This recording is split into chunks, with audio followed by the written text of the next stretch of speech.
Математикалық сауаттылық бірінші есеп. Бізде текше берілген. Текше деп отырғанымыз ол бізде кубты айтып отыр. Куб саламыз. Оның қыры 3 дециметр болса, оны сантиметрге айналдырған кезде 30 сантиметр болады. 30 сантиметр. Енді біз 30 сантиметрді 1 сантиметрлікке бөлген кезде ол неше бөлікке бөлінеді? Осылай 30 бөлікке бөлінеді. Дәл солай 30 бөлікке бөлсек, онда фигурамыз куб болғаннан кейін 30-ның кубы ол 27 000 куб пайда болады. 27 000 куб. Енді 27 000 кубты бірінің үстіне бірін қойып мұнара құрастырған кезде, ол 27 000 сантиметр биіктіктегі мұнара пайда болады. Енді бізде жауаптарына қарасақ, 27 000 деген сантиметр жоқ. Демек өлшем бірлікті дециметрге айналдырған кезде 2700 дециметр биіктіктегі мұнара пайда болады. Жауап С болады. Екінші сұрақта Пифагор өз мектебінде оқитын шәкірттері жайында мынандай анықтама берді дейді. Шәкірттердің жартысы математиканы, 4-тен 1 музыка пәнін қызығып оқиды. 7-ден 1 тек тыңдап отырады, және тағы 3 қыз бар дейді. Пифагордың жалпы қанша шәкірті бар екенін табуымыз керек. Енді математика оқитыны жалпы оқушы X болатын болса, тең болады. Математика оқитыны X бөлінген 2 жартысы. 4-тен 1 дегеніміз онда X бөлінген 4. Бұл музыка оқитындары. Содан кейінгі 7-ден 1 дегеніміз ол X-тің 7-ге бөлеміз. Және де қосылған 3 қыз бар.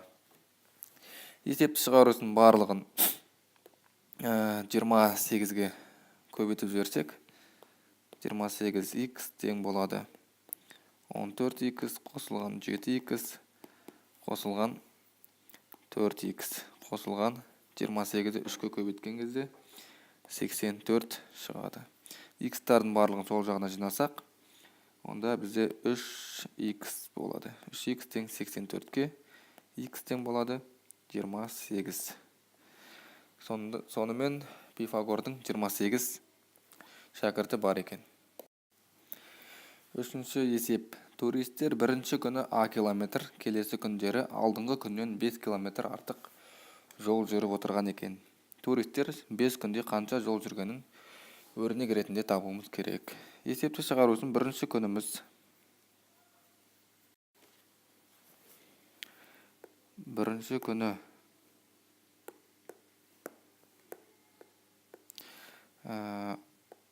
А километр жүрсе, онда қалған күндері екінші күні одан 5 километр артық жүрген.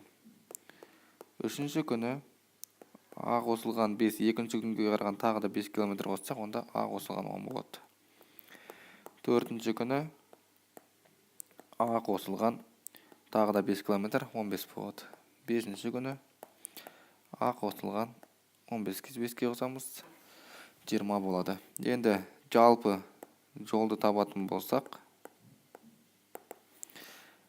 барлық күндерді қосамыз.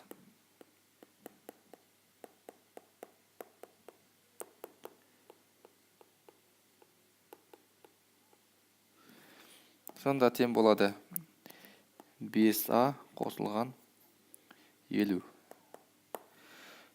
Жауап бізде Д болады екен.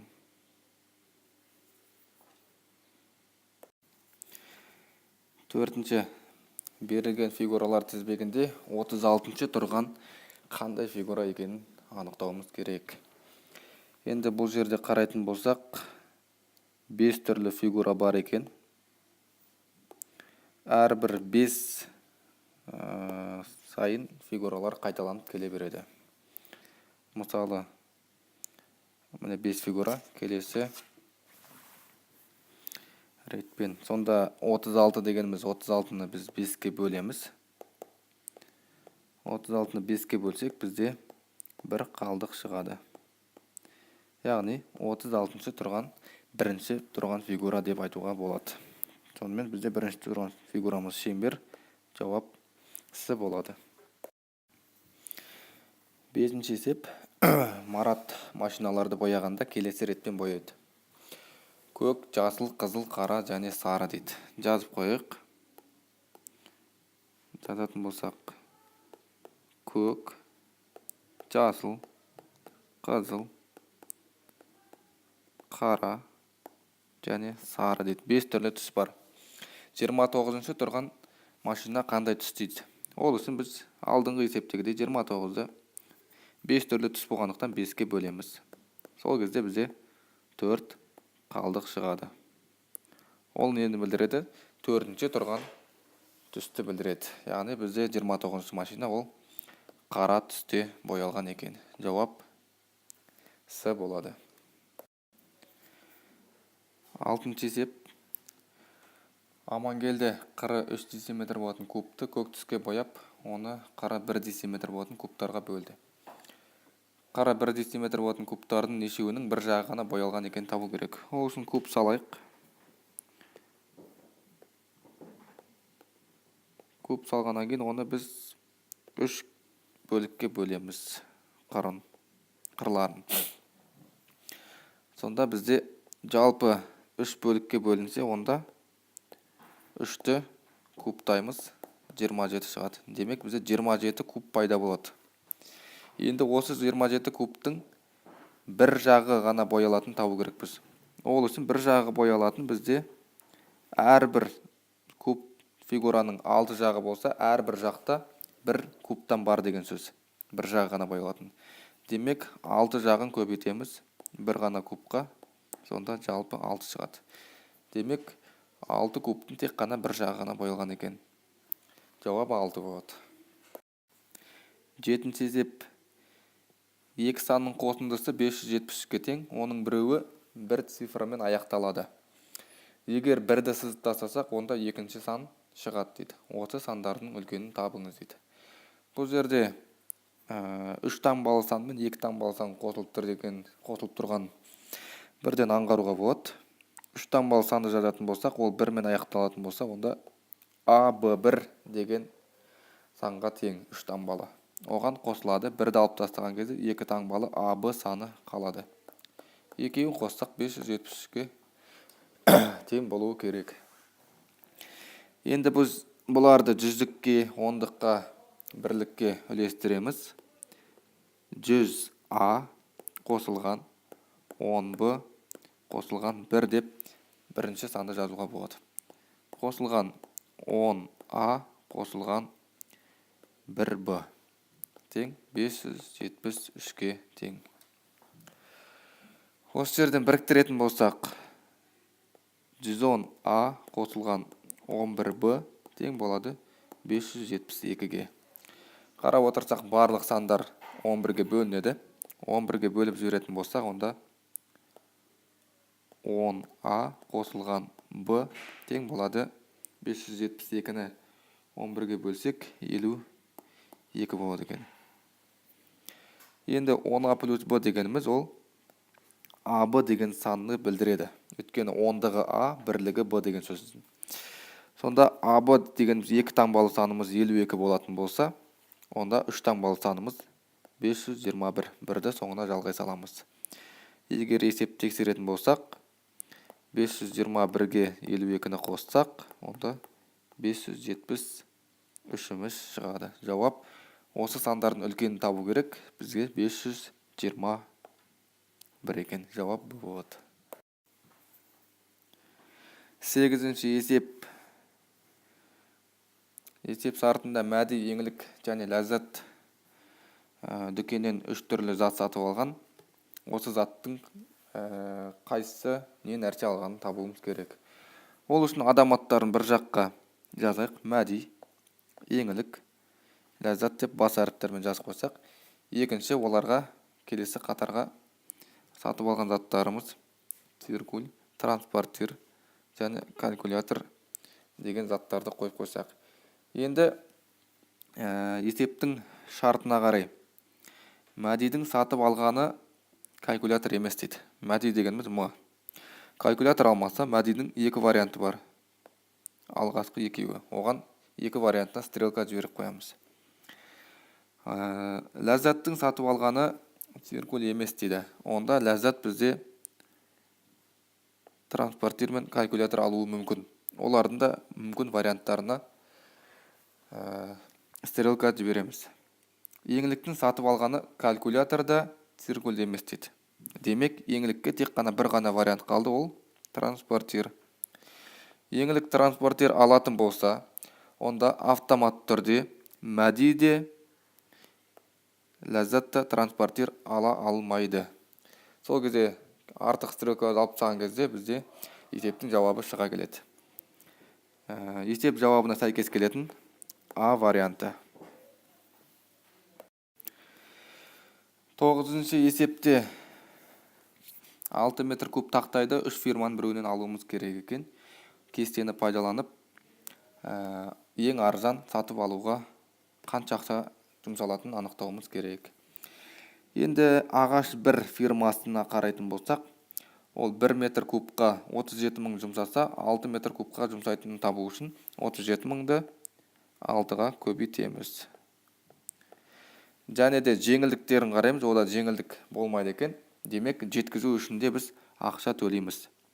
Сонда 37 мыңды 6-ға көбейтіп, оған қосамыз 17 мың 500-ді. Сол кезде бізде 239 мың 500 деген ақша жұмсалады екен.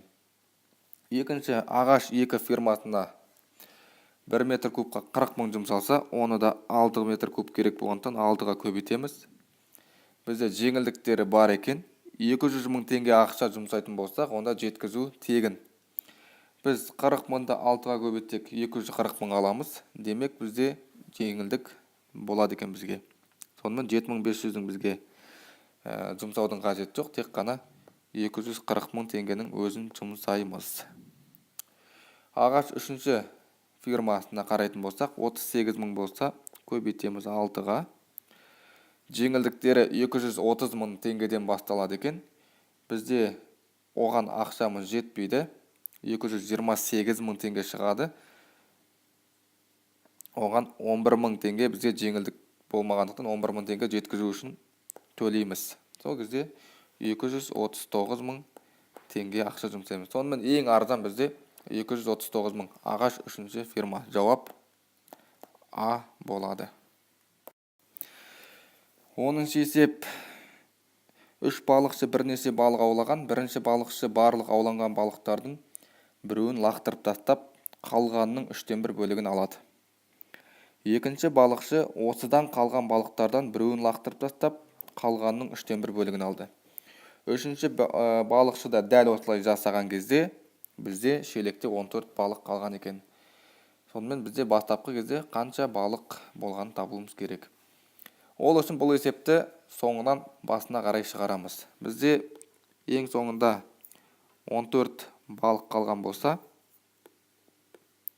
біз осы 14 балықты көбейтеміз.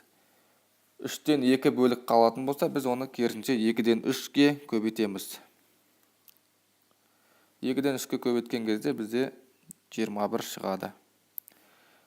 Сонымен 21 үшінші балықшы алатын кезде 21 балық қалған екен. Алған. Содан кейін оған біз лақтырып тастаған бір балықты қосамыз. 22. Сол 22-ні тағы да 2-ден 3-ге көбейтеміз. Сонда бізде 33 балық шығады. Лақтырып тастаған тағы бір балығымыз бар. Оны қосқан кезде бізде 34 болады. Сол 34-ті тағы да 2-ден 3 бөлікке көбейтеміз. Бізде 51 шығады. Ең бірінші адамның лақтырып тастаған балығы бар екен.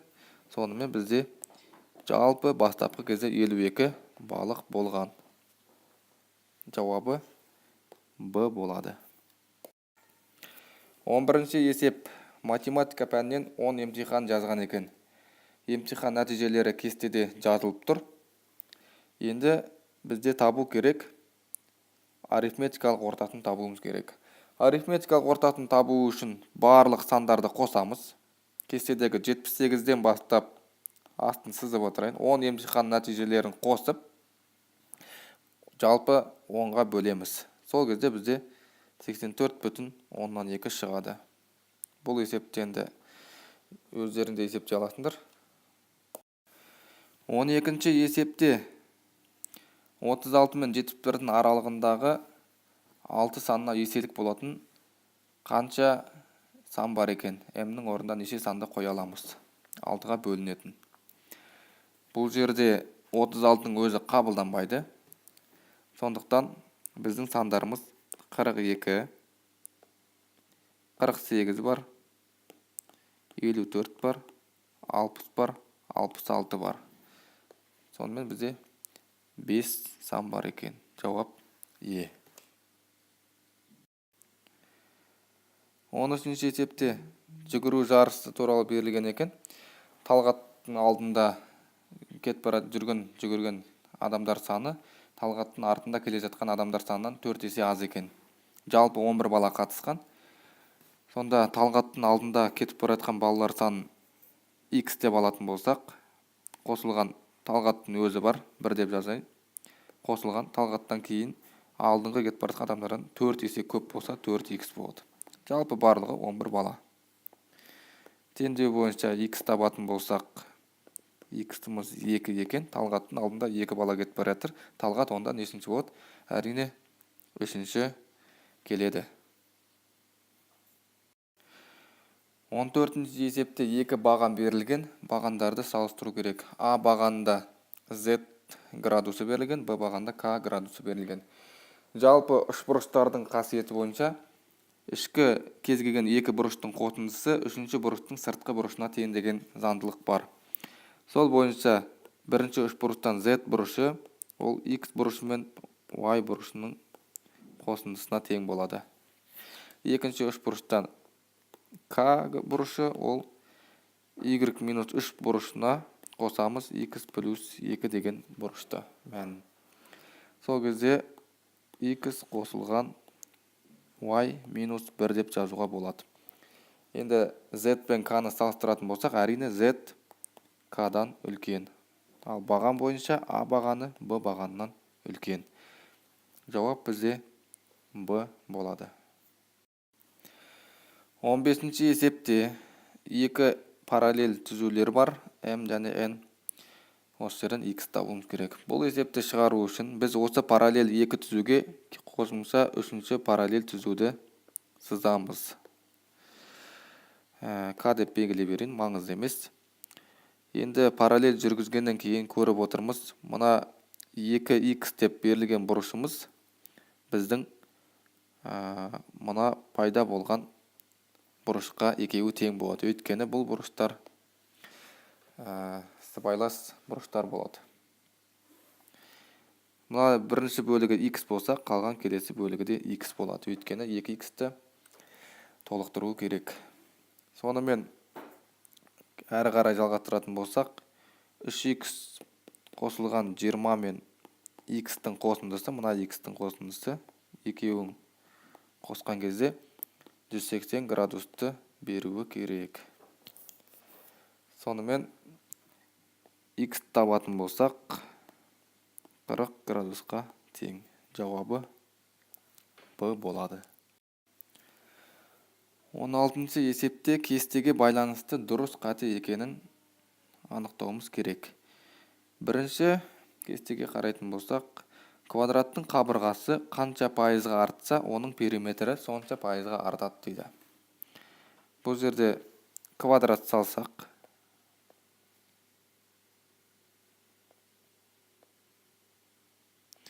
квадраттың бастапқы кездегі қабырғасы А болатын болса, оның периметрі 4А деп ішіне жазып қойын. Екінші жағдайда оны 20%-ға арттырайық. Квадрат 20%-ға арттырса, ол 1,2 А болады. Қабырғасы 1,2 деп жазып қойсам. Периметр онда 4,8 А болады. 4,8 4-тің 20%. Яғни 4-ті 20%-ға арттырсақ, онда 4,8 шығады. Демек, бұл тұжырым дұрыс. Яғни қабырғасы қанша пайызға артса, оның периметрде сонша пайызға артады. Немесе бұлар тура пропорционал шамалар деп айтса болады. Сонымен біз оны дұрыс деп айтамыз. Астын сызып қояйын. Екінші, квадраттың қабырғасы қанша пайызға артса, оның ауданы сонша пайызға артады дейді. Дәл осылай квадрат салайын тағы да. А болса, ауданы оның ішіне жазайын А квадрат болады. Екінші жағдайда квадраттың қабырғасы 20 пайызға арттырып жіберейік тағы да. 1,2 А болса, 20 пайызға артты. Оның ауданы 1,2-ның квадраты 1,144 А квадрат болады. Енді 1,144 А квадрат А квадраттың 44 пайызын құрайды. Яғни 44 пайызға артып тұр. Демек, қанша пайызға артса, сонша пайызға артады деген бұл жерде ауданға келмейді. Ол қате. Үшінші, квадраттың қабырғасы 20 пайызға артса, оның ауданы 44 пайызға артады дейді. Бұны біз жаңағы екінші сұраққа келтірген мысалымызда көрдік. Демек, ол дұрыс. Сонымен дұрыс, бұрыс, дұрыс дейді. Жауап Е болады. Астын сызып қоямын. 17-ші есепте 5 адам берілген. Осының барлығы бір сыныпта оқиды екен. Олардың сәйкес кімнің туған күні қай күнге келетінін анықтап, жалпы Болаттың туған күнін табуымыз керек екен. Ол үшін бірінші қатарға біз Марат, Қанат, Жанат, Болат, Самат деп адам аттарын қойсақ, келесі қатарға туған күндерді жазайық. 17-ші мамыр, 23-ші мамыр, 17-ші маусым бар. Содан кейін 3-ші қараша, соңғы 3-ші желтоқсан. Бұл есепті де бір-біріне сәйкестендірсек болады. Ең бірінші, Қанат пен Самат әртүрлі айларда туған, бірақ туған күндері бірдей дейді. Ондай бізде екі вариант бар. 3 пен 3, яғни 3-ші қараша, 3-ші желтоқсан, 17-ші мамыр, 17-ші маусым. Сонымен Қанат пен Саматтан осыларға қарай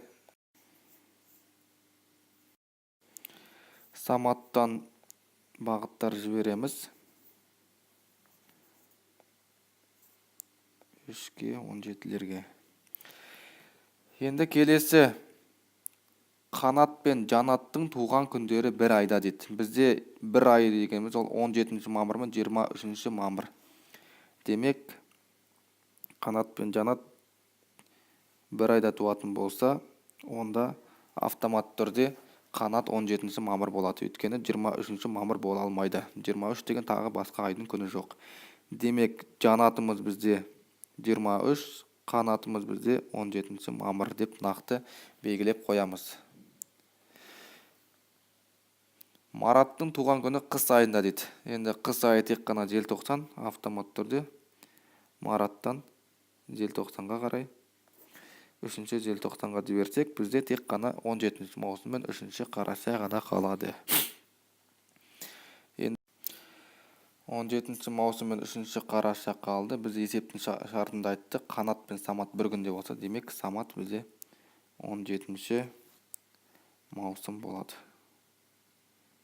Сол кезде бізде Болатқа тек қана 3-ші қараша қалады екен. Сонымен Болаттың туған күні 3-ші қараша. 18-ші есеп. Футбол жарысында жеңіске жеткенге 3 ұпай, ұтылса 0 ұпай, тең ойнаса 1 ұпай алады. 31 ойын ойнаған Шахтер командасы 64 ұпай жинаған екен. Соның 7-інде тепе-тең ойнады. Шахтер командасы неше рет ұтылды дейді. Яғни жеңіліс тапты. Ол үшін бізде егер Шахтер командасы ұтса, оған 3 ұпай беріледі. Ал енді 3 ұпай берілетін болса, ол оның 7-еуі тең ойнаса, тең ойынға 7 ойын тең болса 7 очко алды деген сөз. Енді жеңіліске бәрібір 0 ұпай алады. Сонымен 64-ке теңестіре беруге болады. Осы жерден x табатын болсақ, x тең 19. Яғни Шахтер командасы 19 рет жеңді. Тең ойын 7 тең ойын болса, енді 31 ойынға толықтыруымыз үшін қалған 5 ойын, яғни жеңіліске ұшыраған екен. Яғни ұтылыс. Сонымен жауап бізде 5 болады. Шахтер командасы 5 рет ұтылған. 19-шы есепте сандар белгілі бір заңдылықпен орналасқан екен. Y минус x айырмасын табуымыз керек. Қандай заңдылықпен орналасқан? 4 пен 6-ның арасы 2. 6 мен 4-дің арасы, 6 мен 10-ның арасы 4. 10 мен 18-дің арасы 8. 18-34-дің арасы 16 болады. Келесі 34 пен кейінгі санымыз ол міндетті түрде 32 айырмашылықта болу керек. Ол әрине 34-ке 32-ні қосқан кезде 66 деген сан шығады. Ол бізде x деп жазып қояйық. Енді 66-ға бізде 32-ден кейін 64-ті қосқан кезде 130-ымыз шығып тұр. Сонымен 130-ға біз 128-ді қосамыз. Сол кезде 128-ді қосатын болсақ, 258 деген санымыз шығады. Ол бізде y-ға тең. Енді y-тан x-ті азайтатын болсақ, бізде 192 шығу керек. Жауап е болады. Енді заңдылықты қарайтын болсақ, 2-ның дәрежелері. 2-ның 1 дәрежесі, 2 дәрежесі, 3 дәрежесі, 4 дәрежесі, 5 дәрежесі ары қарай кете береді жалғасып. 20-шы есепте тағы да куб берілген екен. Кубты тағы да бояймыз. Бұл жолы ақ түске боялған. Кубты бояғаннан кейін қырын тең 3 бөлікке бөлді. Қыры 3 бөлікке бөлінетін болса, онда бізде қанша куб бар екенін табуымыз үшін біз 3 бөлік болса 3-ті кубтаймыз. Сонда бізде тағы да 27 куб пайда болады екен. Осы 27 кубтың бізде табуымыз керек. Екі жағы боялған неше куб бар екен табуымыз керек. Енді екі жағы боялған кубтар ол қырларында ғана орналасады. Және де қырларының шет емес ортасындағылары. Мысалы, мына куб бояп қойсам, мына куб дегендей. Енді куб фигурасында жалпы 12 қыр бар. Екі жағы боялған кубтар тек қана қырларында орналасса, және ортасына қарай орналасады. Яғни шеткілерін алып тастаймыз. Сонда біз көріп тұрмыз, бір қырда бір ғана куб бар екен, екі жағы боялған. 12 қырда қанша болады? 12 қырды бірге көбейтеміз. Сонда 12 куб болады. Жауабы 12 кубтың екі жағы ғана боялған екен. Жауабымыз Б варианты болады.